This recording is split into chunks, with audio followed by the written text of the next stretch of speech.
Hi everyone. सो आज के lecture में हम HCS प्री एग्जाम 2021 डिस्कस करने वाले, ठीक है। तो ऑलमोस्ट हम ट्राई करेंगे कि सारे क्वेश्चन जितने भी पेपर में आए थे सारे कवर कर लें। अगर फिर भी कुछ बच गया तो वो रेपिटेशन होगा पहले वाले क्वेश्चंस का, तो उसकी कोई टेंशन नहीं है, बट ऑलमोस्ट आई ट्राई कि सारे कवर हो जाए, ठीक है। तो चलो फर्स्ट क्वेश्चन से स्टार्ट करते हैं। सबसे पहले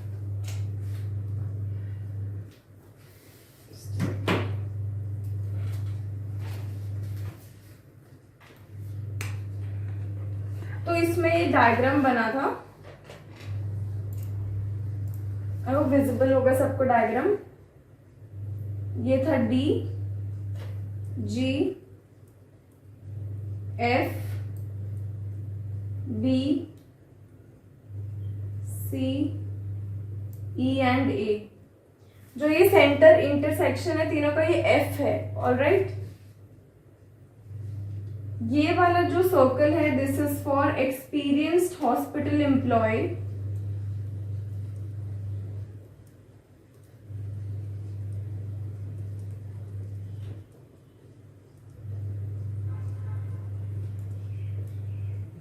ये वाला है हमारा पोस्ट ग्रेजुएट के लिए, एंड फर्स्ट वाला इज फॉर डॉक्टर्स,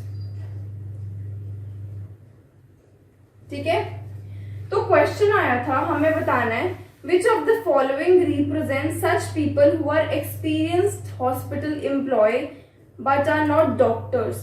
हमें बताना है कि ऐसे लोग जो एक्सपीरियंस्ड हॉस्पिटल एम्प्लॉय तो है बट वो डॉक्टर्स नहीं है, हमें ऐसी चीज बतानी है, ठीक है। क्वेश्चन समझ आया? एक्सपीरियंस्ड हॉस्पिटल एम्प्लॉय तो है वो लोग और बट वो डॉक्टर्स नहीं है। तो देखो कौन सा रीजन शेड कर सकते हैं हम। ये पूरा जो है ये वाला सर्कल, ये तो है एक्सपीरियंस हॉस्पिटल एम्प्लॉय के लिए, बट इसमें पोस्ट ग्रेजुएट भी आ रहे हैं और इसमें डॉक्टर्स भी आ रहे हैं, बट हमें क्या बोलेंगे कि डॉक्टर्स नहीं होने चाहिए वो। तो डॉक्टर्स नहीं होंगे तो दैट मीन्स ये वाला सेक्शन हम क्या कर देंगे, एक्सक्लूड कर देंगे। तो हमारे पास बचा क्या, A एंड C भी हम इंक्लूड करेंगे। वाई? बिकॉज हमें पोस्ट ग्रेजुएशन के बारे में कुछ नहीं बोला, हमें सिर्फ बोला है ऐसे एक्सपीरियंस हॉस्पिटल एम्प्लॉय जो कि डॉक्टर्स नहीं है। तो सिंपली इसका आंसर क्या हो गया, फर्स्ट पार्ट का आंसर क्या हो गया, A एंड C। दिख रहा है सबको? ये वाला रीजन जो है A है और ये वाला रीजन जो है वो C है। C क्या है, पोस्ट ग्रेजुएट और एक्सपीरियंस हॉस्पिटल एम्प्लॉय का इंटरसेक्शन है, बट इनमें डॉक्टर्स नहीं आ रहे, ठीक है। तो ये इसका आंसर है। सेम क्वेश्चन का एक पार्ट और था, दूसरा पार्ट है इसका, which of the following represents such people who are doctors as well as post graduates। Doctors भी हैं और पोस्ट ग्रेजुएट्स भी हैं, डॉक्टर्स एंड पोस्ट ग्रेजुएट्स। कौन सा है, जैसे ये सर्कल है तो हमें बताना है ये वाला और ये वाला, तो इसका क्या लेंगे हम, इंटरसेक्शन लेंगे। क्या लेंगे, इंटरसेक्शन। तो ये वाला रीजन आना चाहिए, यस और नो। हम थर्ड वाला कंसिडर करेंगे, व्हाई? बिकॉज हमें थर्ड की कोई नॉलेज नहीं है, तो अगर उसके बारे में मेंशन नहीं की तो ऑब्वियसली विल टेक इट, ठीक है। तो मतलब इसका आंसर आना चाहिए, ये वाला रीजन था B और ये कॉमन क्या था, F। तो दैट मीन सेकेंड पार्ट का आंसर क्या है, सेकेंड पार्ट का क्या क्वेश्चन था, PG और इंटरसेक्शन डॉक्टर्स। तो इसका आंसर क्या है, B एंड F।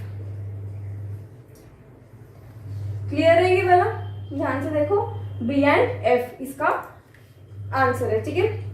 क्लियर है, आई होप। ये हो गए फर्स्ट क्वेश्चन। अब नेक्स्ट क्वेश्चन पे मूव करते हैं हम। क्वेश्चन गिवन है, a man is facing west, goes 10 metre. Man ने फेस कर रखा है, facing west, goes 10 metre, 10 metre जाता है वेस्ट में, then turns left, left turn करता है, and covers 20 metre, then turns right,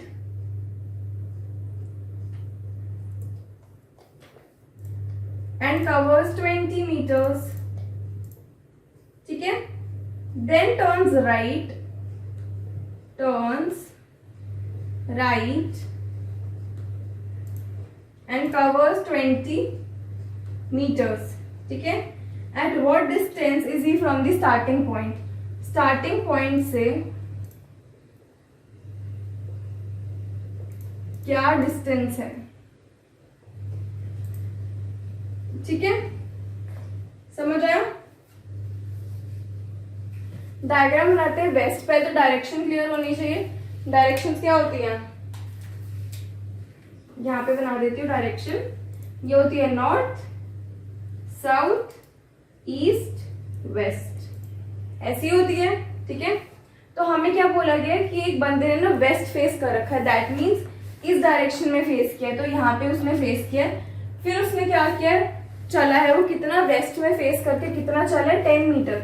मतलब वेस्ट यहीं पे होगा, तो वेस्ट में फेस करके उसने चला 10 मीटर्स. ये उसने चला. ठीक है, वेस्ट में चला. फिर बोला गया है देन ही टर्न्स लेफ्ट. अब अगर मैं ऐसे खड़ी हूं तो मेरा लेफ्ट क्या होगा, ये वाला ही होगा. That means toward south. तो मतलब फिर इसने चला साउथ में, लेफ्ट टर्न करके कितना चला, 20. ठीक है, 20 चला इसने. उसके बाद बोले देन ही टर्न्स राइट. अब सपोज मैंने ऐसे फेस किया है तो मेरा राइट क्या है, इस साइड होगा. तो यहाँ पे राइट होगा ये वाला. राइट में फेस करके कितना चला, 20. अगेन ही टर्न्स राइट. अब ऐसे फेस है तो राइट करके मतलब इधर, तो यहाँ पे गया वो 20. ठीक है, तो बताओ उसकी फाइनल डेस्टिनेशन ये है, मतलब जहां पे वो पहुंच गया वो है ये. तो हमें क्या बताना है, स्टार्टिंग पॉइंट था ये वाला, ये था स्टार्टिंग पॉइंट, और ये है एंडिंग पॉइंट. तो हमें इन दोनों का डिस्टेंस बताना है. सिंपल. तो ये प्लस ये, यस और no.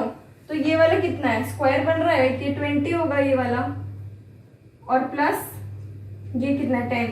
That means 20 plus 10 is 30 metre. Answer easy था. चलो नेक्स्ट क्वेश्चन देखते हैं. Third question is if all the digits of number, एक नंबर गिवन है, मैं नंबर लिख देती हूँ, 7, 2, 8, 1, 9, 5, 3, 4, 6.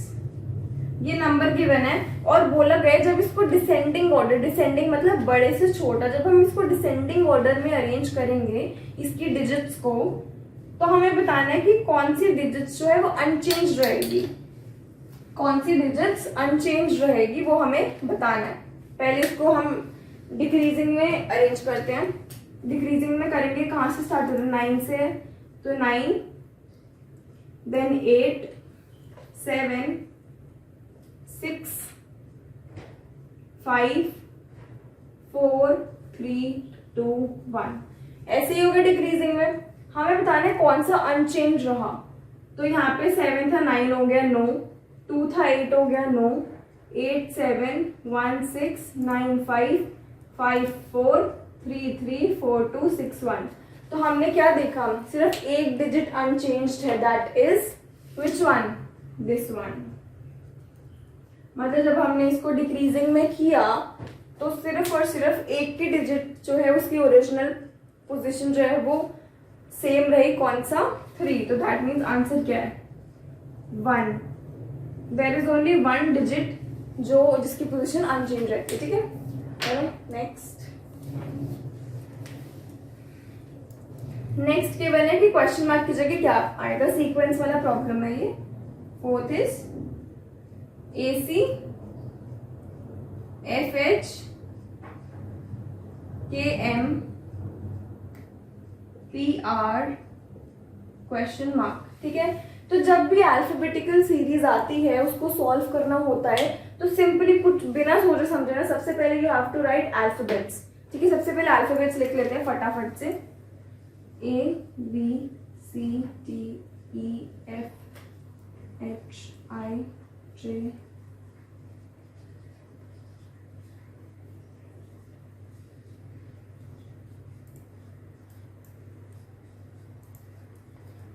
अब हमें पैटर्न निकालना है कि ये जो भी सीरीज गिवन है ना ये कैसे बन रही है, उसका हमें पहले पैटर्न फाइंड आउट करना है. ठीक है, तो A और C है, A, C. ठीक है, एक का गैप है अभी तक. Then is F and H. F कहाँ पे है, यहाँ पे F, एच, ठीक है, यहाँ पे भी एक का गैप है। फिर है के एम, के कहाँ पे है, इधर, एंड एम, ठीक है। तो अब हमें 3 से ही पता चल जाना चाहिए कि क्या पैटर्न बन रहा है। पहले फर्स्ट अल्फाबेट, देन 1 का गैप एंड देन सेकेंड, ये दोनों लिखना है।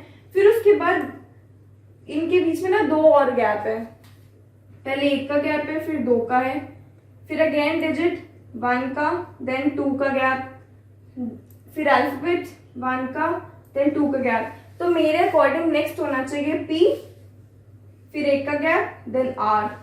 क्या P और R है? यस। तो दैट मीन्स हमारी सीरीज क्या करेक्ट एकदम। तो अब बता दो क्वेश्चन मार्क की जगह क्या आएगा, 2 का गैप होगा, फिर आएगा U गैप W। तो that means U W question mark की जगह आना चाहिए। क्लियर? क्लियर है इतना? इजी, समझ आया? नेक्स्ट क्वेश्चन इज स्टेटमेंट है एंड आपको बतानी है चीजें। ओके, तो क्वेश्चन गिवन है, 5th क्वेश्चन। स्टेटमेंट गिवन है, स्टेटमेंट क्या है, P is equal to N is greater than D, greater than G, less than B, equal to J। All right, और कंक्लूजन है first P is greater than G, second G is less than J। Okay, तो समझ लेते हैं हम।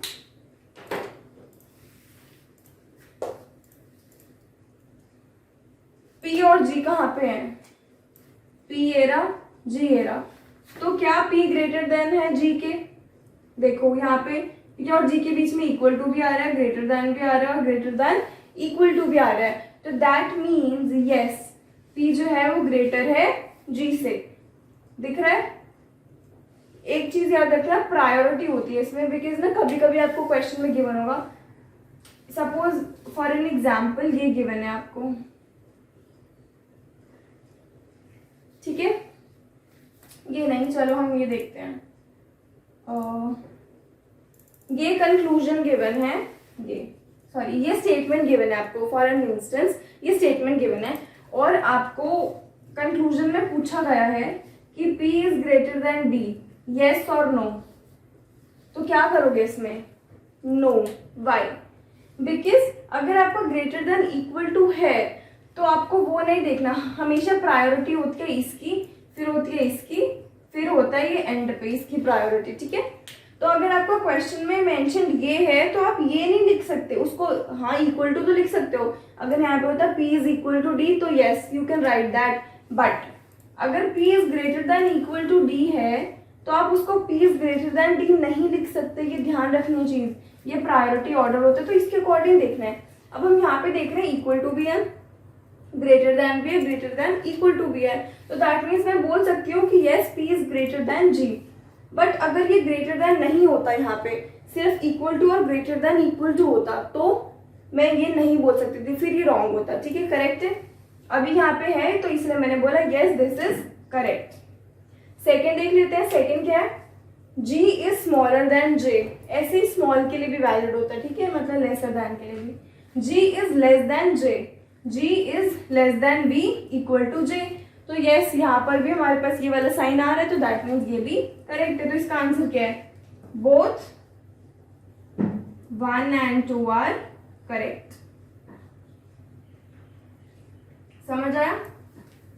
ये ध्यान में रखना है कि क्या मेंशन्ड है। जैसे अगर इक्वल टू है सिर्फ क्वेश्चन में तो यू कैंट से कि वो ग्रेटर देन इक्वल टू भी होगा और ग्रेटर देन भी होगा, नो। बट अगर वो ग्रेटर देन है फिर आप कह सकते हैं, ठीक है। तो ये चीज आपको थोड़ी थोड़ी ध्यान रखनी पड़ेंगी। चलो नेक्स्ट क्वेश्चन देखते हैं। नेक्स्ट क्वेश्चन इज एट 12:30 हम पहले ड्रॉ कर लेते हैं। 12:30 कहाँ पे होगा, यहाँ पे होगी आर हैंड, इधर होगी मिनट हैंड, ठीक है। 12:30 हो रहे हैं, 12:30 पे बोला गया है कि जो आर हैंड है वो नॉर्थ फेस कर रही है। आर हैंड जो है वो नॉर्थ फेस कर रही है, मतलब ये क्या है, नॉर्थ डायरेक्शन है, ठीक है। ये नॉर्थ है तो उसके अकॉर्डिंग सारे लिख लेते हैं। ये होगा east, west, south. Clear? And minute hand obviously south face कर रही है। At 2:45 minute hand will face which direction? 2:45 से पहले ड्रॉ करते हैं। 2:45 कैसे, सॉरी 2:45 कैसे होगा?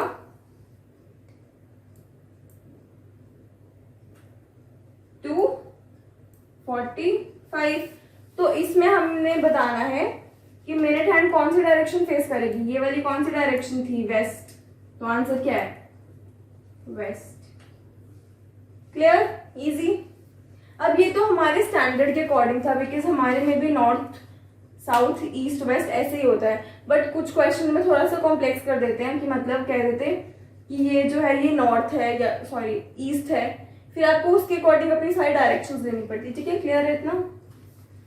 फाइन। नेक्स्ट क्वेश्चन इज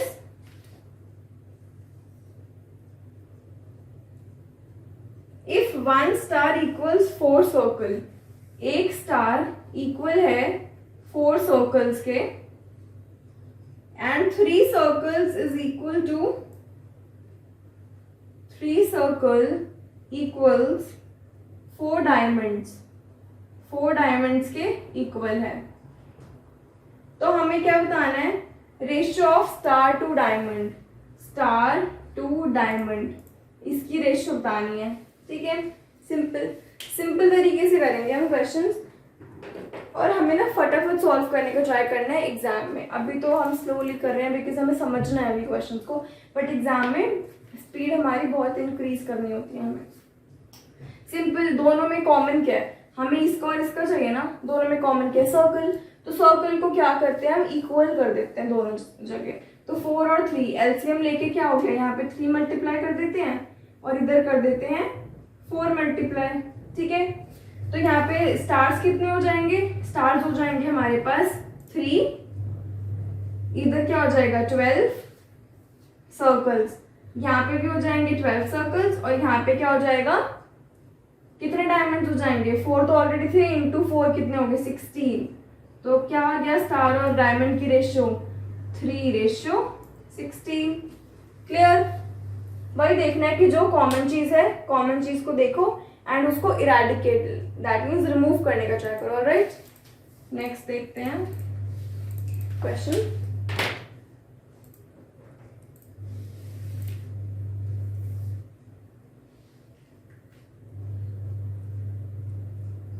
ठीक है, गिवन है BEAT, इसका कोड वर्ड गिवन है क्या है? 25, 22, 26 एंड 7, और रस्ट का गिवन है 9, 6, 8 एंड 7। तो हमें बर्स्ट का बताना है।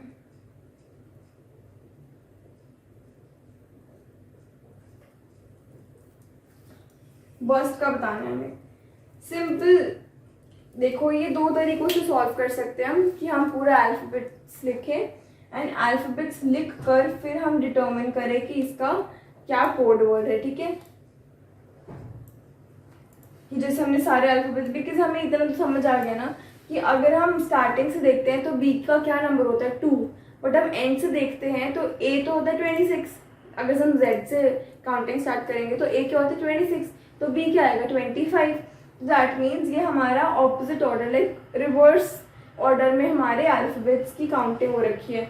बी जैसे 26 है, ई 22 है, ए 26, बी 25 है, ए 26 है। ठीक है? इतना तो हमें क्लियर है। तो अगर आपको पूरा डीप में जाना है कि अच्छे से लिखना है कंप्लीट, तो सिंपली क्या लिखो?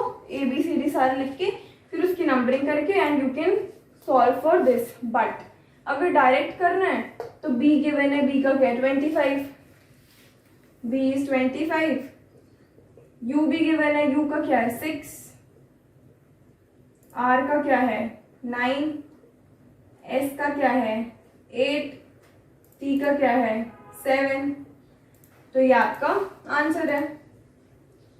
सिंपली जो क्वेश्चन में गिवन है उसी से हमने सॉल्व कर दिया। समझ आया इतना? आई होप ये तीनों क्वेश्चन क्लियर हैं। चलो नेक्स्ट क्वेश्चन देखते हैं। नेक्स्ट क्वेश्चन में वही सर्कल्स, ठीक है। दिस इज फॉर ग्रेजुएट्स,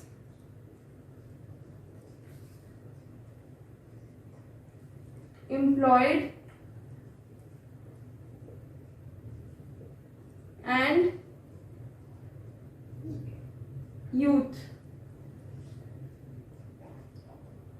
ये ग्रेजुएट्स के लिए है circle, this is for employees and this is for youngsters, youth, ठीक है।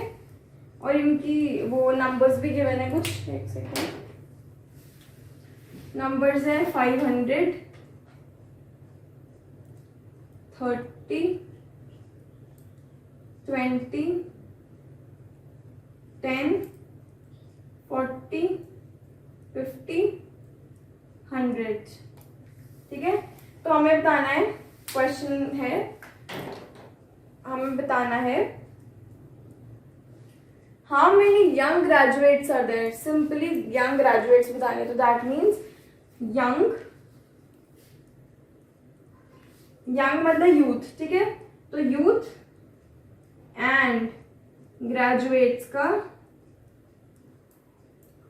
Intersection, we are suppose to find, intersection ही फाइंड करना ना। हमें बताना है यंग ग्रेजुएट्स कितने हैं, मतलब वो लोग जो यंग भी हैं और ग्रेजुएट भी हैं, उसको हमें बताना है। तो इंटरसेक्शन ही लेते हैं जब दोनों को कॉमन निकालना होता है। तो दोनों का कॉमन क्या है, ये वाला reason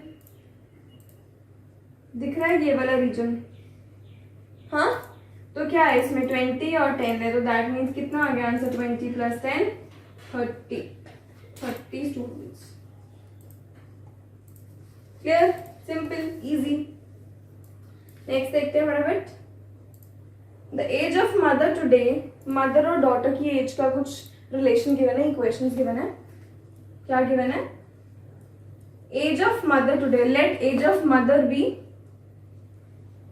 m and daughter be present age, ठीक है। ये प्रेजेंट एज की बात हो रही है, d, ओके। फिर गिवन है age of mother today is thrice that of her daughter. Mother की एज जो है वो क्या है, thrice that of her daughter. Clear. After 12 years, 12 साल बाद, age of the mother will be twice that of her daughter. 12 years के बाद में मदर की एज क्या हो जाएगी, आफ्टर 12 ईयर्स मदर की एज क्या हो जाएगी, m+12, यही होगा आफ्टर 12 ईयर्स।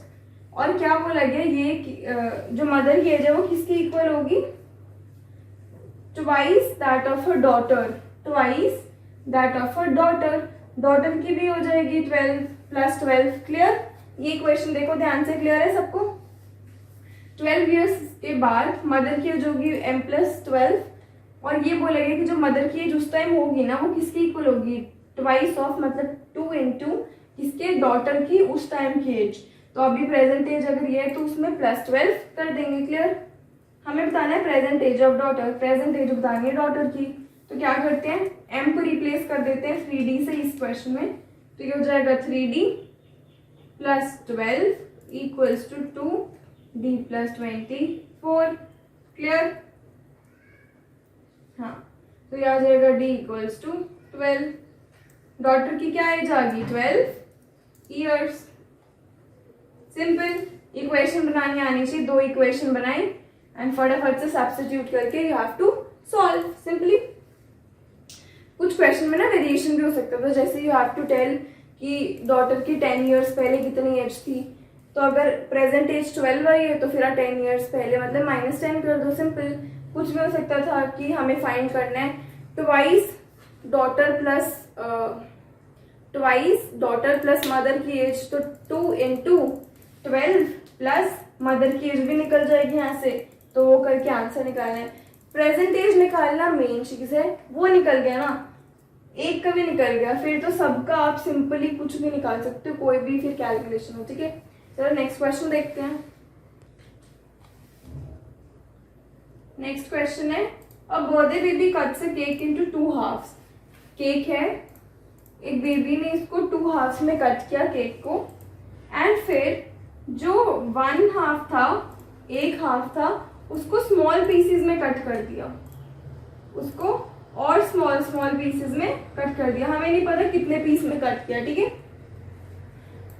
और फिर गिवन है each of the small pieces 20 grams in weight. ये जो स्मॉल पीसेस हैं इनका 20 ग्राम्स है weight, each piece, each small piece, ठीक है। And if she has 7 piece of cake in total, तो हमें केक का वेट बताना है। अगर टोटल 7 पीसेस हैं, 7 मतलब एक तो ये हो गया कंप्लीट हाफ, बचे कितने 6, तो दैट मीन्स ये छोटे वाले कितने हैं 6 पीसेस हैं, ठीक है। समझ तो आया ना इतना। टोटल बोला गया कि 7 पीसेस हैं केक के, 7 पीस किया है, एक तो हाफ, ये बिगर हाफ, और बाकी स्मॉल स्मॉल 6 कर दिया हमने, ठीक है। तो कितने हो गए 6। हमें बताना है टोटल केक का वेट, तो 6 पीस स्मॉल है तो 6 इंटू 20 कर देंगे, कितना आ गया 120। अगर 120 ग्राम्स एक हाफ का है, एक हाफ हो गया ना 6 पीस मतलब एक हाफ, अगर एक हाफ का है 120 ग्राम्स तो दूसरा हाफ का भी कितना होगा 120, तो 120 प्लस 120 इज 240 ग्राम्स। क्वेश्चन बहुत ही इजी है, सिर्फ आपको क्या समझना है, सिर्फ आपको स्टेटमेंट का मतलब समझना है कि वो क्वेश्चन क्या बोलना चाहता है। अब आपने ये समझने में गलती कर दी फिर तो क्वेश्चन कैसे ही सॉल्व होगा, है ना। तो क्वेश्चन समझना is more important then solving, पहली चीज, ठीक है। Next is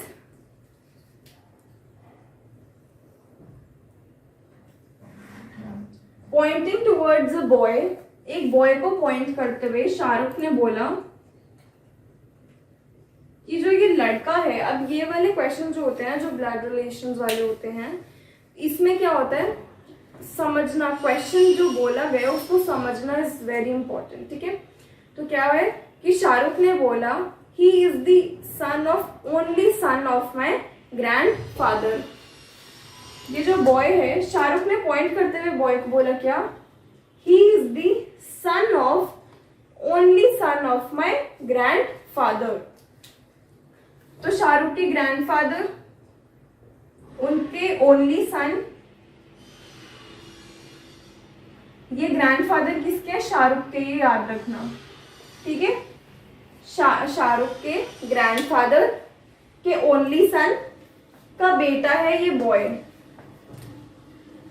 sun is boy.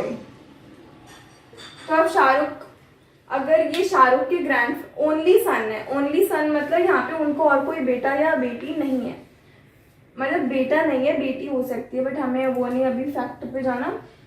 सन, अगर ये बॉय भी ये सन है, तो देखो अगर शाहरुख के ग्रैंडफादर है तो दैट मीन्स शाहरुख भी यहीं पे लाई करेगा, यस और नो, शाहरुख भी यहीं पर आएगा क्योंकि ओनली सन बोला है ना, तो वो इनका ही बेटा होगा ऑब्वियसली शाहरुख, अगर ये शाहरुख के भी ग्रैंडफादर है, यस और नो। इतनी चीज समझो पहले, शाहरुख के ग्रैंडफादर दैट मीन्स शाहरुख भी उनका ही ग्रैंड सन है, क्लियर। तो दैट मीन्स इन दोनों में क्या रिलेशन है, शाहरुख और बॉय में क्या रिलेशन है, दीज आर ब्रदर्स, ठीक है। ब्लड रिलेशन में स्टेटमेंट समझना बहुत इंपॉर्टेंट है, स्टेटमेंट समझोगे तो ही आपको ये स्ट्रक्चर बनेगा और फिर you will be able to answer, clear है इतना। अगर फिर भी कोई कंफ्यूजन है तो एक बार मैं स्टेटमेंट रीड कर देती हूँ, उसको समझ लेना। स्टेटमेंट थी pointing towards a boy, Shahrukh said he is the son of only son of my grandfather, he is the son of only son of my grandfather, ठीक है। ये है how is that boy related to Shahrukh, ये boy Shahrukh से कैसे related है, he is brother of Shahrukh, clear. चलो next question देखते हैं हम। नेक्स्ट क्वेश्चन,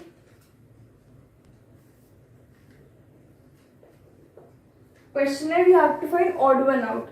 ऑप्शंस मतलब क्वेश्चन में जो ऑप्शन है जिसमें से चूज करने हुआ है hate, love, third is anger and fourth is cry. सबको ये पता है नाउन्स क्या होते हैं, वर्ब्स क्या होते हैं, एडवर्ब्स, प्रोनाउंस एंड एडजेक्टिव्स, ये सब पता है सबको। तो जब हम ये वर्ड्स पढ़ते हैं तो हमें पता है हेट, लव, एंगर, ये सब ऐसी चीजें जिनको वी कैन टच। तो ऐसी चीजों को कहते हैं एब्स्ट्रैक्ट नाउन्स, मतलब वो चीज जिनको हम सिर्फ महसूस कर सकते हैं, सिर्फ फील कर सकते हैं, we can see them, we can touch them, ठीक है। तो ये है एब्स्ट्रैक्ट नाउन्स। और क्राई, क्राई करना, ये है एक वर्ब, लाइक एक्शन वर्ड है। एक्शन वर्ड्स क्या होते हैं, वर्ब। तो अगर आपको इनकी नॉलेज होगी then only you will be able to find की ऑड वन आउट कौन सा है, ठीक है। तो ये तीनों तो क्या हो गए हमारे एब्स्ट्रैक्ट नाउन्स, ये है एब्स्ट्रैक्ट नाउन्स, और ये है हमारा वर्ब, एक्शन वर्ड। तो that means odd one out is cry. Alright, next question है, A starts walking from a point and walks 5 kilometers north. A ने स्टार्ट किया वॉक करना एक पॉइंट से वॉक करना स्टार्ट किया, और किस डायरेक्शन में वॉक किया, नॉर्थ डायरेक्शन में। नॉर्थ का होती है ऊपर, तो यहाँ पे 5 वॉक किया। Then turns left and walk 3, left turn किया एंड 3 किलोमीटर यहाँ पे वॉक किया। Then again turns left, again left turn किया, यहां से क्या किया, लेफ्ट टर्न किया। डायरेक्शन देखते रहना, डायरेक्शन ऐसी थी, फिर लेफ्ट टर्न करेंगे तो ऑब्वियसली इधर ही जाएगा, यहाँ पे गया, और कितना किया, 5 किलोमीटर्स। तो हमें बताना है कि किस डायरेक्शन में अभी वो जा रहा है, किस डायरेक्शन में जा रहा है वो, क्योंकि हमें कहीं पे टर्न करने के लिए नहीं बोला। तो ये क्या डायरेक्शन है, ये डायरेक्शन इज साउथ। ऑब्वियसली अगर ऊपर नॉर्थ है तो नीचे साउथ ही होगा, ऑपोजिट, ठीक है। क्लियर, नेक्स्ट देखते हैं। ओके, तो next question is F ratio 2:1:6 proportion L ratio question mark. हमें बताना है कि यहाँ पे क्वेश्चन मार्क की जगह क्या आना चाहिए, ठीक है।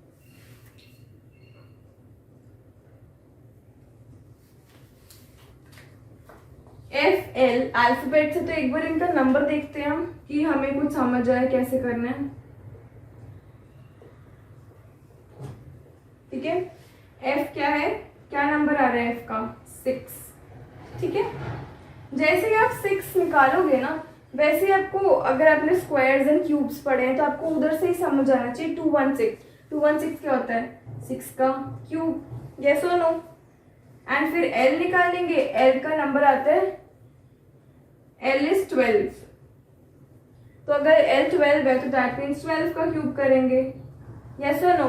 तो इसका जब क्यूब करोगे आप तो आएगा 1728, और ये 1728 अवेलेबल है ऑप्शन में। अगर आपका गलत होता ना, लाइक अगर ये नहीं होता वैलिड, मतलब 216 किसी और कॉम्बिनेशन से बनता, फिर आपका ये ऑप्शन भी नहीं होता जो ऑप्शंस अवेलेबल है उसमें। बट यहाँ पे 1728 इज देयर, ठीक है। तो अगर ये है तो दैट मीन्स आपका क्या आंसर है, आपने सिर्फ क्यूब करना था उनके अल्फाबेट्स को, ठीक है। क्लियर है। फिर एक और है ऑड वन आउट का ही, इसमें आपको बताना है sky stars, sky stars, moon planets,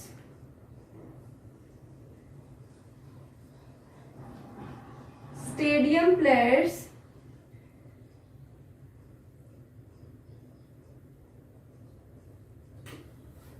university students.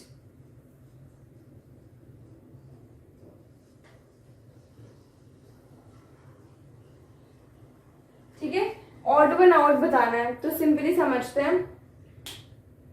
Sky में स्टार्स होते हैं, स्काई में स्टार्स होते हैं। मून प्लैनेट, इनका मतलब ऐसा नहीं कि मून में प्लैनेट्स होते हैं, no this is not wrong, this is wrong. Stadium में प्लेयर्स होते हैं, स्टेडियम में प्लेयर्स होते हैं, यस। एंड यूनिवर्सिटी में स्टूडेंट्स होते हैं, दैट मीन्स फर्स्ट जो एंटिटी है आपकी वो सेकेंड को कंटेन कर रही है। जैसे स्काई कंटेन कर रही है स्टार्स को, कर रहा है स्टार्स को, स्टेडियम प्लेयर्स को कंटेन कर रहा है एंड यूनिवर्सिटी स्टूडेंट्स को कंटेन कर रही है, ठीक है। तो दैट मीन्स आपको ऑड वन आउट क्या है, मून इज प्लैनेट्स, ठीक है, ये आपका ऑड वन आउट है। क्लियर है? चलो नेक्स्ट क्वेश्चन देखते हैं। नेक्स्ट क्वेश्चन जो है वो थोड़े से वर्बल हैं, इंग्लिश रिलेटेड है। A hostile situation resulting from opposing view. A situation resulting from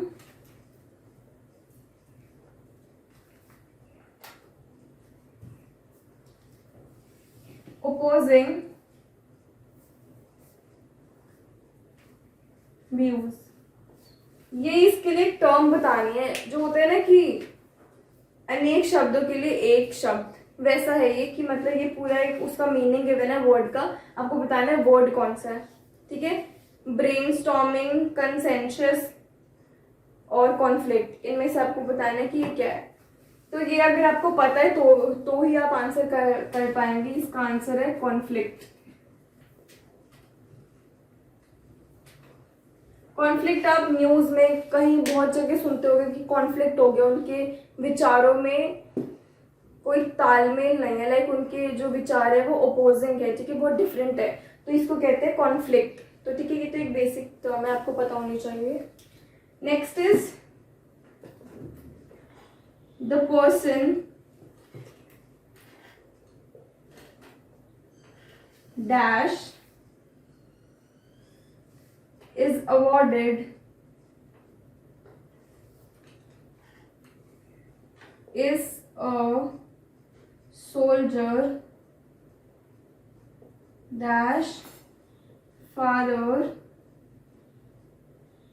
is a farmer, ठीक है। प्रोनाउन से आपको फिल करना है, वर्ड्स गिवन है, कुछ वर्ड्स हैं जैसे whom,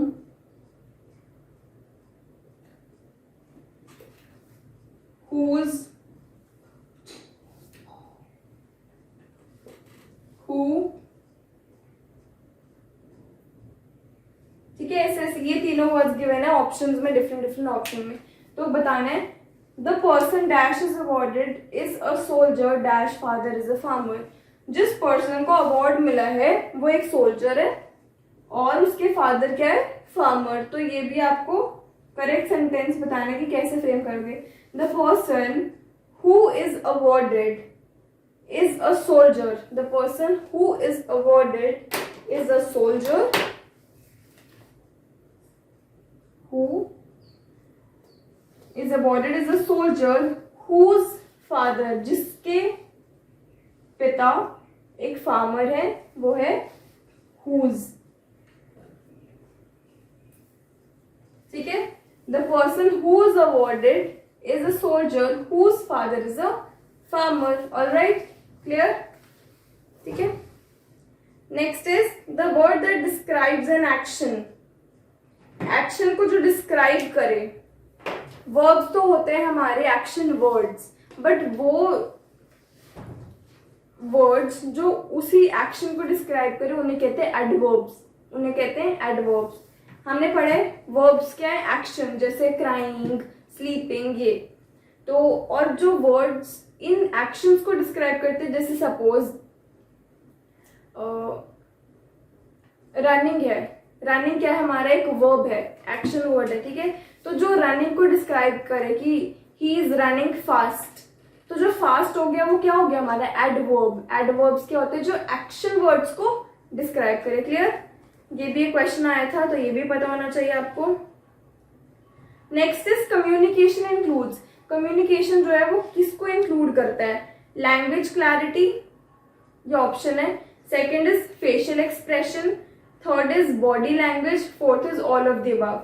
कम्युनिकेशन किसको इंक्लूड करता है, सभी इंपॉर्टेंट है, फेशियल एक्सप्रेशन भी इंपॉर्टेंट है, लैंग्वेज भी क्लियर होनी चाहिए, ऑडियंस तक आपकी वॉइस पहुंचे एंड क्लियर वर्ड्स होने चाहिए, प्लस बॉडी लैंग्वेज तो बहुत ही इंपॉर्टेंट है, वोबल नॉन वोबल कम्युनिकेशन। तो that means answer should be all of the above, correct. Next is a dash connects phrases, clauses और सेंटेंसेस। ऐसे वर्ड्स जो फ्रेजेस, क्लॉजेस एंड सेंटेंसेस को join करते हैं उन्हें क्या कहते हैं? कंजंक्शंस। जैसे एंड, बट, ये क्या है? सेंटेंसेस। जैसे एंड जो है वो दो सेंटेंसेस को ज्वाइन करता है, तो इन ज्वाइनिंग वर्ड्स को कहते हैं कंजंक्शंस, ठीक है। And then is a group technique used to develop many ideas in a relatively short time. मतलब आपको एक कोई छोटा सा short period of time given है और उसमें से आपको आइडियाज जनरेट करने हैं। इस टेक्निक को क्या बोलते हैं? मतलब आपको एक अंडर प्रेशर हो या कुछ भी हो, आपको एक शॉर्ट पीरियड ऑफ टाइम के लिए आइडियाज को जनरेट करना है। इस टर्म को कहते हैं ब्रेनस्टॉर्मिंग।